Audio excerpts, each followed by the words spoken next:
रही है। कठुआ में भारी मात्रा में हथियार बरामद हुए हैं। आतंकी शबीर से पिस्टल, मैगजीन और 4 ग्रेनेड भी बरामद हुए। कठुआ में 2 आतंकवादी ढेर हो गए हैं, तीसरे की तलाश की जा रही है। आतंकियों से मुठभेड़ में एक सीआरपीएफ जवान भी शहीद हुआ है। आतंकवादियों ने आम नागरिकों पर फायरिंग की थी, टारगेट किलिंग की थी और जिसके बाद से ही ऑपरेशन लगातार चल रहा है। 2 आतंकवादी ढेर हो गए हैं, तीसरे की तलाश की जा रही है। आम नागरिकों को निशाना बनाया गया था।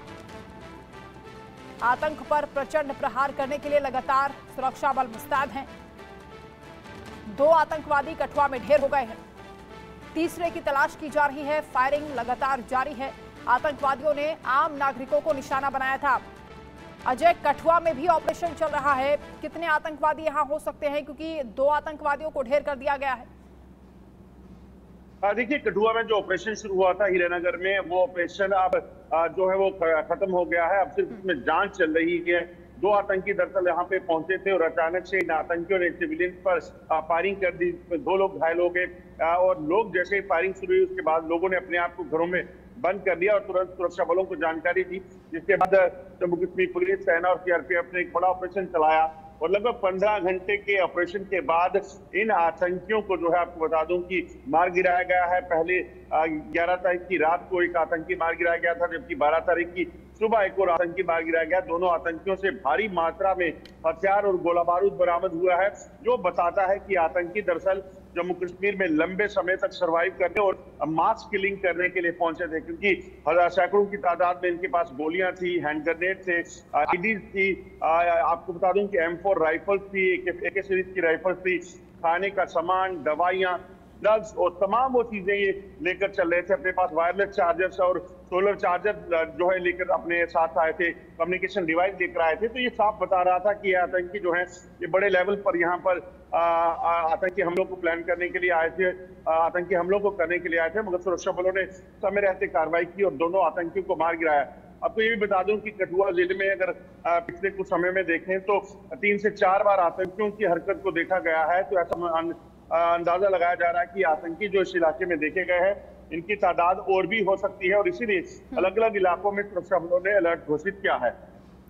बिल्कुल अजय, लेकिन जिस तरह से हथियारों की खेप बरामद हो रही है और इससे पहले आतंकवादियों ने एक वीडियो जारी किया था जिसमें अत्याधुनिक हथियार दिखाई दे रहे थे।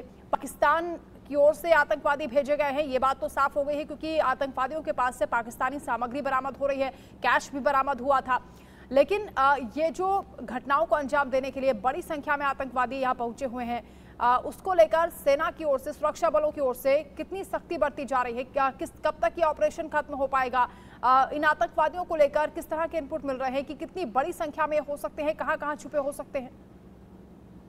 देखिए, अगर आप पिछले कुछ समय में देखें तो लगातार जम्मू कश्मीर में आतंकी घटनाएं तेज हुई हैं और खासतौर पे 1.5 साल में पिछले जम्मू खित्ते में जो है जम्मू प्रोविंस में आतंकी घटनाओं को तेज किया गया है। आप देखें, पुंछ हो, राजौरी हो, रियासी हो, इसी तरह से उधमपुर हो या फिर कठुआ का इलाका, यहाँ पर आतंकियों की हरकत को देखा गया है और जो अनुमान है लगभग 30 से 40 आतंकी जो है इस जम्मू रीजन में जो है वो एक्टिव हैं।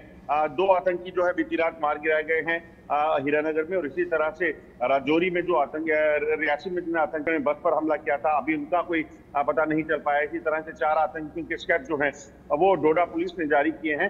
तो लगातार आतंकियों की मौजूदगी की खबरें आ रही हैं और आपको ये भी बता दूं कि जो सूचना है, पाकिस्तान ने खासतौर पर आतंकियों को ट्रेनिंग देकर जम्मू खित्ते में भेजा है। ये कहा है कि जंगल के इलाकों में, चाहे वो पीर पंजाल का इलाका हो, चाहे वो चिनाब वैली का इलाका हो, जहां पर घने जंगल है, जहां पर आतंकी जो है वो ज्यादा समय तक रह सकते हैं, ऐसे इलाकों में आतंकियों को रहने के लिए कहा गया है।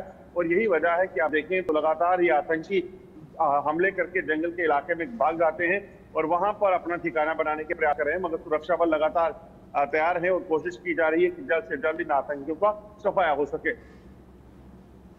बिल्कुल अजय, क्योंकि लगातार एक के बाद एक घटनाएं हो रही हैं और जिस तरह से जम्मू में शांति भंग करने की कोशिश की जा रही है, क्या इसकी एक बड़ी वजह यह हो सकती है कि प्रधानमंत्री नरेंद्र मोदी ने तीसरी बार शपथ ली है और उनके सख्त इरादों को पाकिस्तान बहुत अच्छे से जानता है?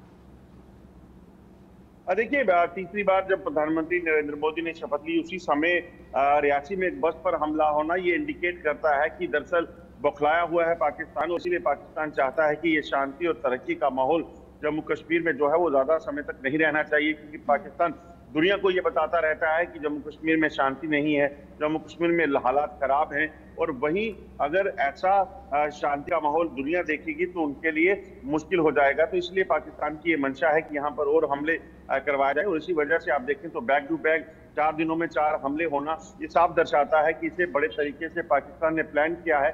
और पाकिस्तान की मंशा ये है कि किसी भी तरीके से शांति किसी को दिखनी नहीं चाहिए। और पाकिस्तान की मंशा है कि यहाँ पर बवाल मचा रहना चाहिए। जो आतंकी यहाँ भेजे गए हैं लंबे समय तक सर्वाइव करें, उनके पास भारी मात्रा में हथियार, गोला बारूद, खाने पीने की सामग्री जो है बिल्कुल अजय, बॉर्डर के उस पार जो उथल पुथल मची है पीओके में और इधर घाटी में शांति है, ये जो जमीन आसमान का फर्क है यही पाकिस्तान को रास नहीं आ रहा है और इसीलिए माहौल बिगाड़ने की कोशिश की जा रही है। और भी कई फैक्टर्स हो सकते हैं जिसकी जांच एनआईए कर रही है। बहुत शुक्रिया आपका अजय, तमाम बातचीत के लिए, तमाम जानकारी के लिए।